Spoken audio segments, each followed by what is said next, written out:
We want justice. We want justice. We want justice. We want justice. రాష్ట్రంలో ఉన్న తప్పులు సరిచేసి వెంటనే ఎగ్జామ్ గ్రూప్ 2 ఎగ్జామ్ నిర్వహించాలి. రాష్ట్రంలో ఉన్న తప్పులు వెంటనే సరిచేసి నిరుద్యోగికి న్యాయం చేసి వెంటనే ఎగ్జామ్ నిర్వహించాలి.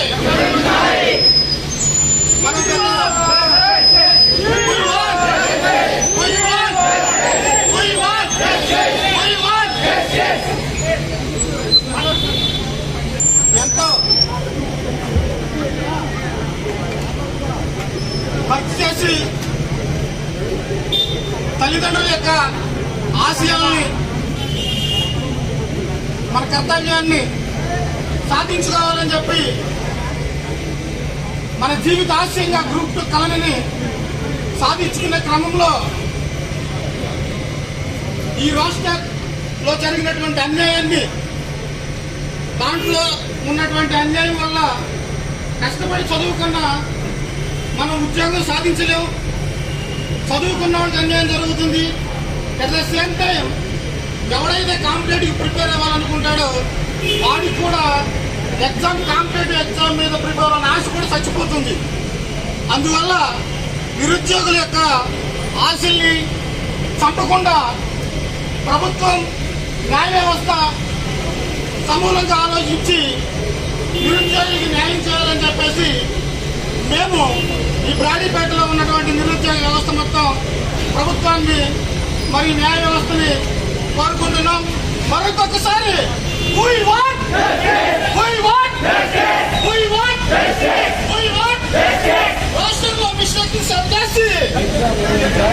రాష్ట్రంలో మిస్టేక్ని సరిచేసి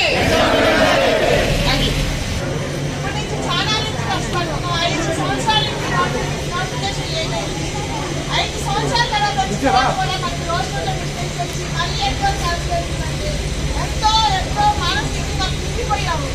ఎన్నో వదులుకొని ఎన్నో లాస్ట్ ఇంతవరకు ప్రిపేర్ అవుతా ఉన్నాము. ఇప్పుడు కూడా నోటిఫికేషన్ లో మిస్టేక్స్ అయి క్యాన్సిల్ అవుతుందంటే ఎంతో బాధపడుతున్నాం. ఇవన్నీ లేకుండా మనకి కరెక్ట్ గా నోటిఫికేషన్ కావాలి. ఈ తప్పులన్నీ కట్ చేసి కొంచెం టైం అయినా తీసుకొని గవర్నమెంట్ మనకి మంచి నోటిఫికేషన్ మంచిగా అన్ని క్లియర్ చేసి మనకు నోటిఫికేషన్ రావాలని మేము కోరుకుంటున్నాం. ఇక్కడికి అందరికి కూడిన విద్యార్థులందరికీ నా అభినందనలు. ఎందుకంటే ఏపీ వాళ్ళు అసలు ఏమన్నా ర్యాలీలు చేయాలన్నా, ఉద్యమాలు చేయాలన్నా చేయలేరని తెలంగాణ విద్యార్థులు మనల్ని ఎగతాళి చేస్తూ ఉన్నారు. కానీ ఇప్పటికైనా మీరందరూ ఇక్కడ కూడుకున్నందుకు మీ అందరికీ అభినందనలు. మొదటగా మనం కూడుకుంది ఎందుకంటే రోస్టర్ మిస్టేక్స్ జరిగాయి. అసలు రోస్టర్ మిస్టేక్స్ జరిగినాయా, తప్పులు ఉన్నాయా లేదా అనేది చాలా మంది డౌట్. తప్పులు ఉన్నాయా లేదా అనేది the great MLC economy Chiranjeevi sir మనకి ఎగ్జామ్ ముందే రోస్టర్స్ మిస్టేక్స్ ఉన్నాయి, విద్యార్థుల జీవితాలు అన్యాయం అయిపోతున్నాయని ముందుగానే ఎంతో ప్రకటించారు. కానీ ఈరోజు అతను ఏమి మాట్లాడలేదు, సైలెంట్ అయింది. చెప్పినట్టుగా రోస్టర్స్ మిస్టేక్స్ ఉన్నాయి, విద్యార్థుల జీవితాలు అన్యాయం అయిపోతున్నాయి అని చెప్పారు. కానీ ఈరోజు ఏం మాట్లాడలేదు. కారణం ఏందో తెలియదు. సరే, అతను రాజకీయంగా ఏదో చెప్పాడు అనుకుందాం.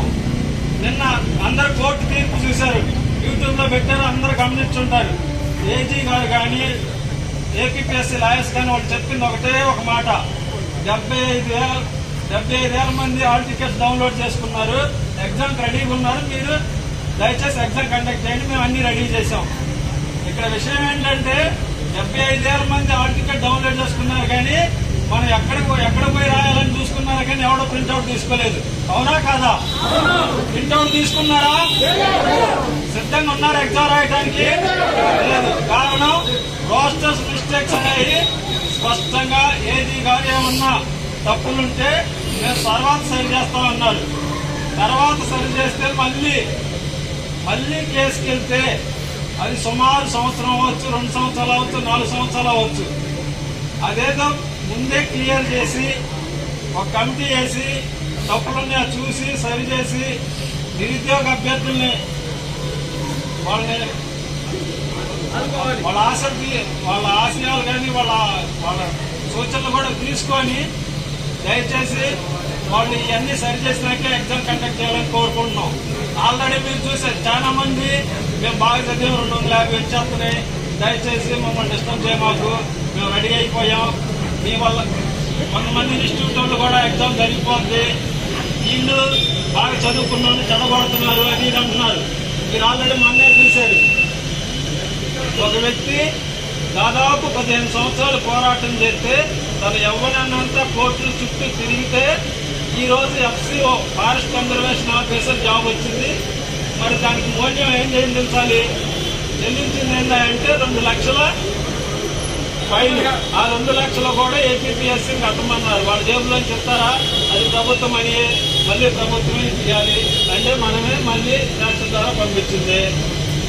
2 అతని యవ్వనం అతని ఆశలన్నీ ఆవిరైపోయినట్టుగా కోర్టు చుట్టూ తిరిగారు. రెండోది జార్ఖండ్ కేసు. జార్ఖండ్ లో ఆల్రెడీ ఉద్యోగాలు చేస్తా ఉన్నారు. వాళ్ళు ఆల్రెడీ ఉద్యోగాలు చేస్తా ఉద్యోగం వచ్చిందని ఎంతో మంది ఫంక్షన్ చేసి ఉంటారు. వాడికి వచ్చే జీతం 50,000 అయినా 7-10 లక్షలు అప్పు చేసైనా ఎంతో చేసి ఉంటారు. తేడా తీర్చే సమయానికి తీసుకొచ్చి మీరు దయచేసి బయటకు రండి, ఇది ఆర్టికల్ 14 వ్యతిరేకం, సమానత్వానికి వ్యతిరేకం, బయటకు రండి అని చెప్పి ఇప్పుడు వాళ్ళ పరిస్థితి సందిగ్ధంలో ఉంది. ఇవన్నీ గమనించి మన ముందు కళ్ళ ముందే అవ్వబడ్డారు కదా, ఆయన మెరిట్తో మార్క్స్ వచ్చినాయి కానీ జాబ్ రాలా. ఈరోజు 250 వస్తున్నాయి, 230 ఎగ్జామ్ పెట్టాలని కూడా ఆలోచించుకోండి. దయచేసి ఇది సరి చేసినాకే ఎగ్జామ్ కండక్ట్ చేయాలి. ఇది గవర్నమెంట్ పరిశీలించి త్వరగా నిర్ణయం తీసి 23 ఎగ్జామ్ ఉంది. ఈ టైంలో అభ్యర్థి